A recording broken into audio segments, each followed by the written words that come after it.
Hi there, Lawrence Allen, founder and director of Think Marketing here. Thanks again for taking the time to watch one of our Marketing in Volatile Times videos. And this is one of the last few strategy videos that we're going to be releasing because today we're going to be going through strategy number 9 of 10. Of course, if you want to check out the other 8 strategies or any of the case studies in the series, you'll find all the videos here. Or to get everything in one place, you can actually download the MiVT guide, and I'll include links to that either below or in the comments. Naturally, and as always, I'd love to hear what you think about any of this content, including today's video. So please feel free to leave a comment or connect with me. And if you want to get in touch to explore this particular strategy or any of our topics in a little bit more detail, then as always, there'll be some contact details at the end of the video.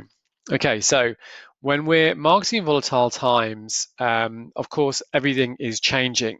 The market, the clients, their buying behaviors and psychology, perception of value, and so on. And that's why marketing is so important during volatility, because it actually helps a business to meet the needs of the market and also meet those changes.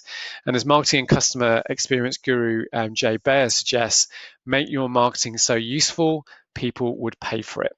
And so then for strategy number 9, we have to kind of change our understanding of value.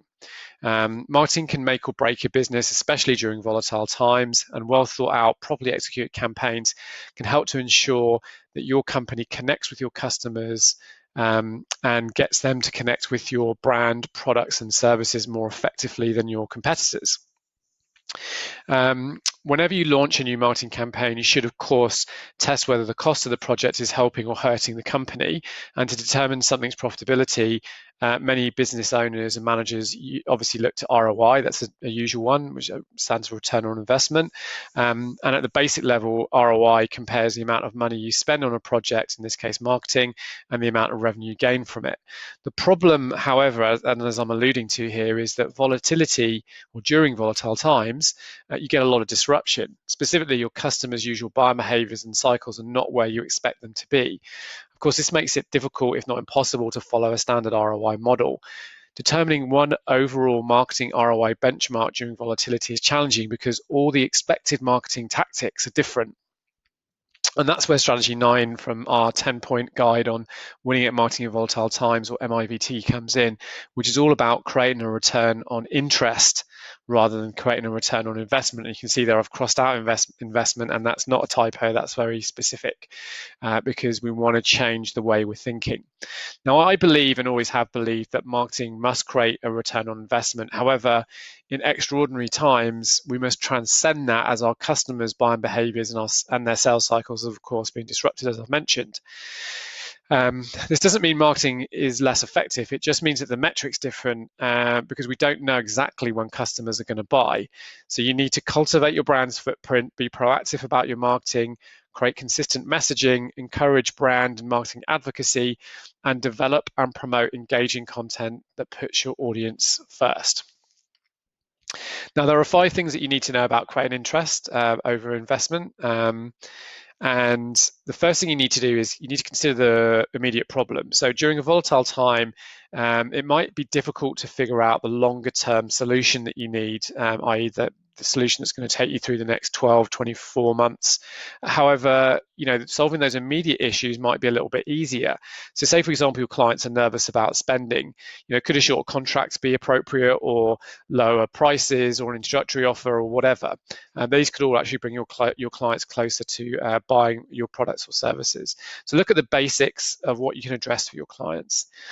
Next, you can attract more traffic. So if your pipeline is still functioning, proportionally, if you attract more traffic, you'll still be able to convert leads to MQLs, or marketing qualified leads, which means you can then pass them on to sales or get them then into a sales funnel. The obvious problem with that is that that there's a disproportionate increase in effort and CPL, or cost per lead, which will impact your efficiency numbers. And also you have to think about whether or not your team can actually manage any increases if you're increasing traffic. Typically though, because you have a drop off, that shouldn't be such an issue, but you should consider that. Point number 3 is about creating more points of interest. So if a sales funnel isn't a simple process, it's not linear, even at the best of times. And so during volatile times, the complexity, length of a funnel, and the number of touch points needed is actually going to increase. So you'll need to do more of everything and at every level of the funnel. You're going to need more posts, more blogs, videos, plans, offers, content, meetings, etc., to get your clients to a buying point. The next thing you need to think about is nurturing loops. So just because we don't know when our clients are going to buy and they haven't bought anything yet doesn't mean you've lost them. As such, we need long nurturing loops so we can place marketing qualified leads that aren't ready to buy yet into to keep them warm. And this keeps your brands, your products and services relevant to those leads that are most likely to convert. And lastly, you need to consider your marketing spend.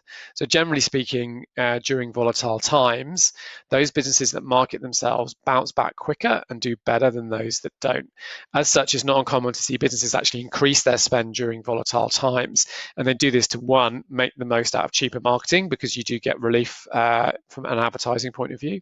And two, because of point number 2 there, attracting more traffic, you need more coming into your marketing to be able to get the same or salvage some kind of sales out of that. So that's all good and well, but what do you do if you don't have any marketing in place, or it's very limited, or you don't know how to react to that? Well, that's obviously a common issue, and it's something that helps clients with on a daily basis. And plenty of businesses, do the occasional bit of tactical marketing without any clear direction or planning, and that means that when volatility hits, they're often caught flat-footed. And SME businesses, regardless of if they have marketing teams or personnel, can sometimes lack that strategic direction and infrastructure to fully realize their goals, and to connect with clients and markets, especially during volatile times. Businesses do need to go a bit deeper, so you need to consider the marketing support that you need. As such, I think we've actually developed a really cost-effective program to help businesses in a one-stop shop kind of way, where we offer marketing infrastructure, know-how and methodologies based on all our collective experience working across some of the most iconic brands in Australia. Look, if you want to know more, if you think you might need a bit of support, we can definitely help you. So you can go to our website, which is think-moa.com.au, and if you click on either affordable marketing or go to the services area and look at the TMO or the Think Marketing Officer, there'll be plenty of information there, and I'll also include a link to that in below or in the comments.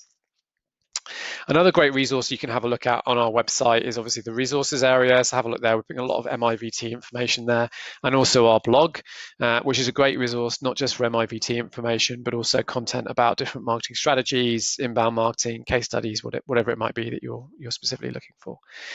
Of course, as I mentioned before, we have brought all of the strategies that we've been talking about over the last 10 weeks now into one succinct place. And so if you want all this, you can download it today, and we've put it there so you can actually connect with your clients and audiences quickly and efficiently. So if you're trying to survive, win more business, or just keep your brand relevant during this tough time, it's definitely worth a look. So download it free and just have a look and see what you think.